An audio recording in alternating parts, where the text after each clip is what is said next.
अस्सलाम वालेकुम dear viewers और अजीज अतिबाई कराम।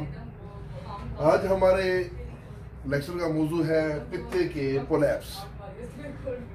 ये पोलैप्स क्या होते हैं? जो गिल्टियाँ रसोलियाँ सी होती हैं जो पित्ते की दीवारों में बन जाती हैं। इनके बारे में अभी हम तफसील से बात करेंगे। अच्छा, इस बीमारी का नब्ज़ वगैरह में कोई पता नहीं चलता, लेकिन बंदे को खुद भी एहसास नहीं होता कि मेरे अंदर पोलैप्स बने हुए हैं। अगर कभी अचानक अल्ट्रासाउंड करवा ले तो अल्ट्रासाउंड स्पेशलिस्ट जब उसकी रिपोर्ट बनाता है तो वो कहता है कि भाई आपके पित्ते में पोलैप्स बने हुए हैं। तो बंदा परेशान रहता है, भाई मेरे पित्ते में पोलैप्स बने हुए हैं। लेकिन इसमें परेशान होने की ज़रूरत नहीं है, ये ठीक हो जाते हैं और काबिल इलाज है। मेडिकल में इसका इलाज सिर्फ सर्जरी है, लिहाजा मेरा मशवरा तो ये है कि सर्जरी से पहले आप हमारा ये तिब का इलाज ज़रूर आजमाएं। इंशाअल्लाह इसमें यकीनन कामयाबी मिलेगी। सबसे पहले हम आपको बताते हैं कि ये पोलैप क्या होता है। पोलैप एक गिल्टी रसोली या बद गोश्त है जो पित्ते की दीवार में दाने की तरह उभरता है और फिर वो दाना थोड़ा सा बड़ा होता है और करते करते काफ़ी बड़ा भी हो जाता है। पोलैप एक छोटी सी गैर फितरी नमूल है जो पित्ते की अंदरूनी अस्तर की तह में पैदा होती है। ये कनेक्टिव टिश्यूज से बनती है, यानी इसमें जो सेल हैं वो कनेक्टिव सेल होते हैं।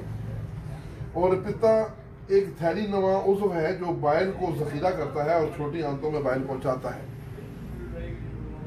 पित्ते के पोलैप्स 95% गैर सरतानी होते हैं। ये बड़ी खास बात है, इनमें कैंसर नहीं होता 95%। इनका हुज्जम अगर ज्यादा हो जाए तो कैंसर बन सकता है, यानी अगर ये पोलैप्स बड़े हो जाए बहुत तो।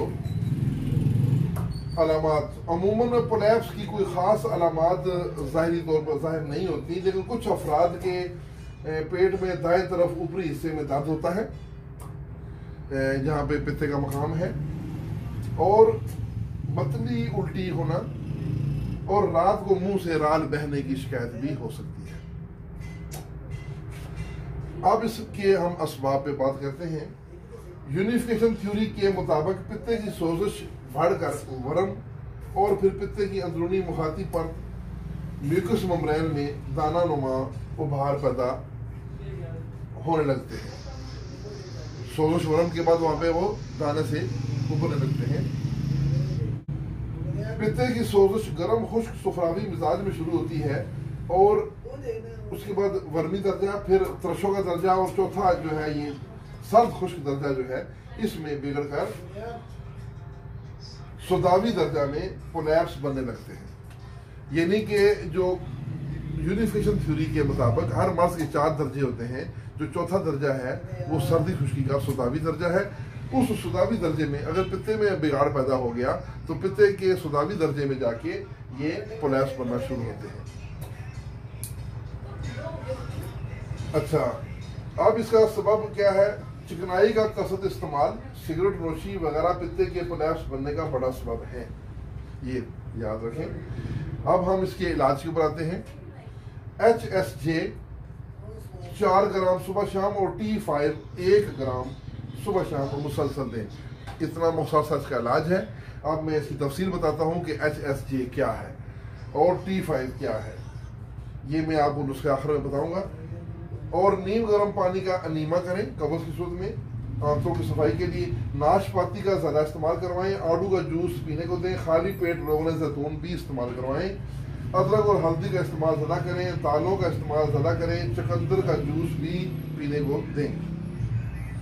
तली हुई कोलेस्ट्रॉल वाली ग़िज़ा, चावल, चिकनाई और चीनी से मुकम्मल परहेज करें। अब है रह गए नुस्खे।